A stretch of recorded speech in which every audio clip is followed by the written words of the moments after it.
I'm joined by Sanket Sarov today from DeepSource. Welcome, Sanket. Thanks a lot, Ivan. Happy to be here. So I would love to just dive right in and ask, tell me about DeepSource. What is the mission? Like, what do you build? So at DeepSource, we are building an automated code review tool that helps developers find and fix issues in their code. Right? The grand mission that we are in is basically helping people write code, helping developers write better code using automation, automating things in the software development lifecycle that can be automated. And we like to think about it as, if you look back and you see how we write English, for example, when if you have access to internet and a computer, it's very easy for you to write English today. You have spell checkers at your disposal. You have automated grammar checkers and fixers at your disposal. But the same thing has not really happened for people who write code, for developers who write code. Uh, we have IDEs, but most of the IDEs just stop at style detection or doing some rudimentary refactoring. We want to do the same thing that has happened for writing English or some other languages as well to code. So we believe that you should be able to use computers to help. Computers should be able to help you write better code, and that's kind of the grand vision of DeepSource, helping developers write good code using automation. I see it as a very high leverage activity because if you have sort of this engine of productivity in all software engineering, if you make that move faster, like all the cars are driving faster, just with that more efficient engine. And so I get really excited for tools that help people make tools faster and help develop our technology. So that's awesome. Can you tell me a little bit about the culture within DeepSource, like what you're trying to build internally? The kind of culture that we have kind of stems from what we are building. So we have the team is really passionate about developer tools. And we have been fortunate enough to have people in the team who really care about building these tools that other developers use. Right. And it's kind of a very peculiar thing because, there are very few companies in the world who work on code analysis tools, like a very handful of companies. So seeking out people who care about this is also a big part of what we do, right?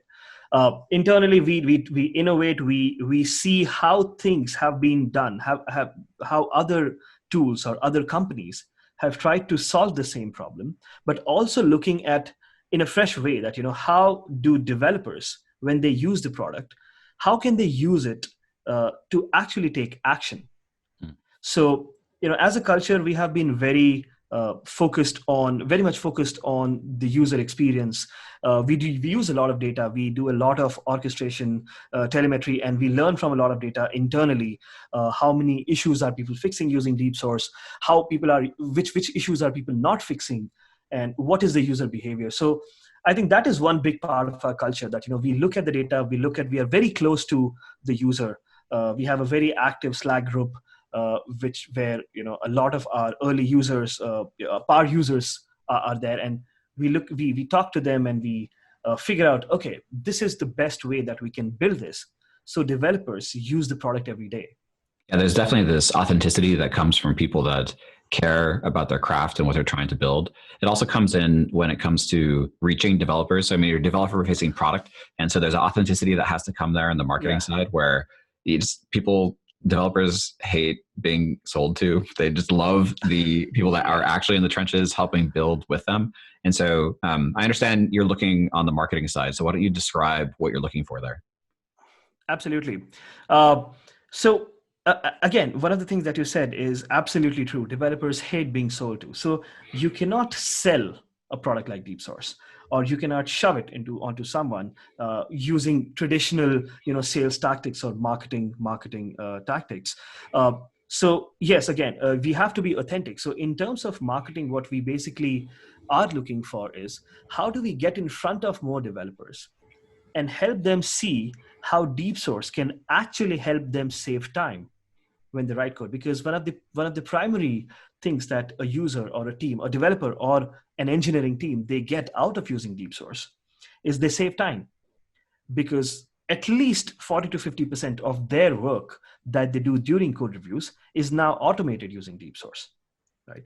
So we need to get out that message in front of developers, in front of engineering teams, that hey, we are a tool that helps you save time without obstructing your existing workflow. We integrate seamlessly with your existing workflow, so you don't change anything, and then you adopt automation. And it kind of is a very overarching kind of an idea that, there are a lot of people who want to automate, like developers love automating stuff, right? And then there are a lot of people who are very, very, they're very, passionate about automating things that can be automated, right?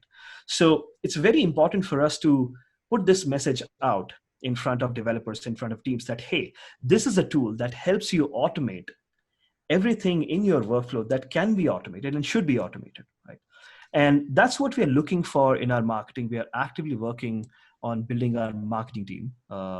We are hiring a director of marketing who can understand and empathize with the problem that we are solving and help us position the product in front of millions of developers that we are yet to, reach out to, and position the product and get them to see that, hey, this is how DeepSource can make your lives better.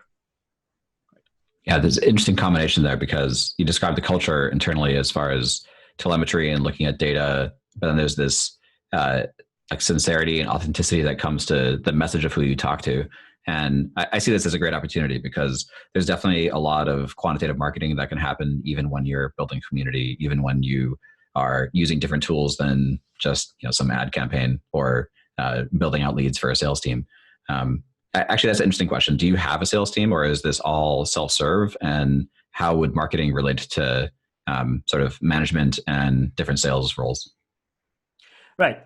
We don't have a sales team at the moment. So far, all our customers have been inbound. All our growth has been organic. So we are, as a tool, the product is free for open source.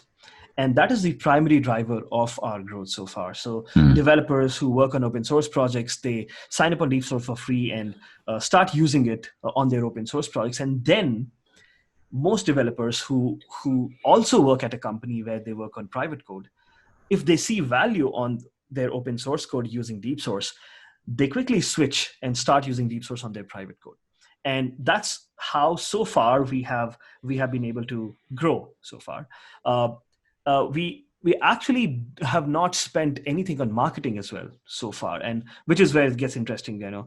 Since most of our growth has been organic, we are still yet to figure out what else can we do in marketing. So, which is why this role is going to be exciting, because whoever we get as our director of marketing, they get a chance to kind of look at what is existing, and then put together these systems in place from the ground up. We already have some things that we know that are working. Like our content is working great. Like, our blog where we write content about static analysis, about code reviews, about writing good code in general. That brings us a lot of traffic, and that brings us a lot of users. So that is one channel. But the other things is something that we have not done at all, right? So the primary goal for this role would be to come and figure out, okay, this is how we can do marketing in a very systematic way, both in terms of outreach, eventually, when we hire a sales team, figuring out the lead generation engine, but also primarily and foremost, the primary problem right now is, how do we position ourselves? How do we get the word out in a way that, developers and engineering teams, they understand that, hey, this is what DeepSource is, and this is how it can make their lives better. Awesome. Well, when we post this online, I'll make sure to put some contact info in the details there for people that want to get in touch, or if they know somebody that might be a good fit. Overall, this is very exciting. I love your mission, and it's going to make developers' lives easier. And the authenticity and the data is like such a wonderful mix on the marketing side. And so I think it's a great opportunity. Thank you. Yeah. Thanks a lot. Thanks a lot for the opportunity, Ivan.